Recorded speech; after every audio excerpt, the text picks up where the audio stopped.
12ویں حدیث جامع ترمذی میں 1071 نمبر اور مشکات میں 130 نمبر ہے. سیدنا ابو ہریرہ کہتے ہیں نبی صلی اللہ علیہ وسلم نے فرمایا جب میت کو دفن کیا جاتا ہے تو 2 سیاہ فام نیلی آنکھوں والے فرشتے اس کے پاس آتے ہیں. ان میں سے ایک کو منکر اور دوسرے کو نکیر کہا جاتا ہے.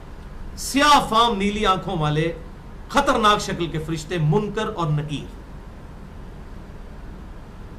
پس وہ کہتے ہیں تم اس شخص کے بارے میں کیا کہا کرتے تھے, یعنی نبی صلی اللہ علیہ وسلم کے بارے میں سوال ہوتا ہے تو وہ کہتا ہے وہ اللہ کے بندے اور اس کے رسول ہیں. میں گواہی دیتا ہوں کہ اللہ کے سوا کوئی معبود نہیں اور محمد صلی اللہ علیہ وسلم اس کے بندے اور رسول ہیں. وہ دونوں فرشتے کہتے ہیں ہمیں پتا تھا تم یہی جواب دو گے. پھر اس کی قبر کو لمبائی اور چوڑائی میں 70 ہاتھ کشادہ کر دیا جاتا ہے. یہ 70 کہتے ہیں کثرت, حد نظر تک کشادہ کر دیا جاتا ہے. پھر اس کے لیے اس میں روشنی کر دی جاتی ہے. پھر اسے کہا جاتا ہے سو جا. وہ کہتا ہے میں اپنے گھر والوں کے پاس واپس جانا چاہتا ہوں تاکہ انہیں بتاؤں کہ میں کامیاب ہو گیا ہوں.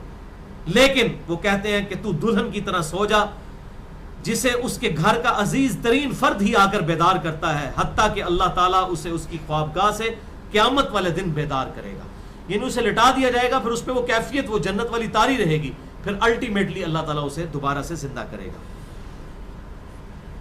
اور اگر وہ منافق ہوا تو وہ کہے گا میں نے لوگوں کو ایک بات کہتے ہوئے سنا تو میں بھی ویسے ہی کہا کرتا تھا, یعنی مجھے نہیں پتا, اللہ کی وہ گواہی نہیں دے سکے گا, رسول اللہ صلی اللہ علیہ وسلم کا اقرار نہیں کر سکے گا, میں کچھ نہیں جانتا. وہ فرشتے کہیں گے ہمیں پتا تھا تم یہی کہو گے. پس زمین سے کہا جاتا ہے اس پر تنگ ہو جا.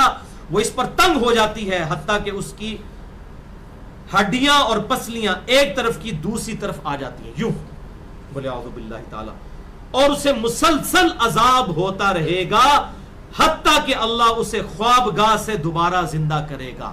یعنی قیامت تک اس پر وہ اس حالت میں عذاب رہے گا, ہمیں نظر نہیں آئے گا. جیسے سویا ہوا شخص ایک ڈراؤنا خواب دیکھتا ہے وہ تکلیف محسوس کرتا ہے, پاس کھڑا شخص نہیں محسوس کر سکتا. اور سنن دارمی میں ایک حدیث ہے صحیح سند کے ساتھ, مشکات میں 134 نمبر ہے کہ آپ صلی اللہ علیہ وسلم نے فرمایا 99 اژدہے اس پر, 99 جو ہے خطرناک ڈینجرس قسم کے سانپ اس پر مسلط کر دیے جاتے ہیں جو قیامت تک اسے ڈستے رہتے ہیں. اور وہ اتنے خطرناک اژدہے ہیں, آپ صلی اللہ علیہ وسلم نے فرمایا کہ اگر ان میں سے کوئی ایک بھی دنیا پر اپنی پھنکار پھینک دے تو دنیا کی زمین کا بھی سبزہ نہ اگائے, ایسا زہر ہے ان کے اندر. قل اعوذ باللہ تعالی اللہم اجرنا من النار, اللہم اجرنا من النار.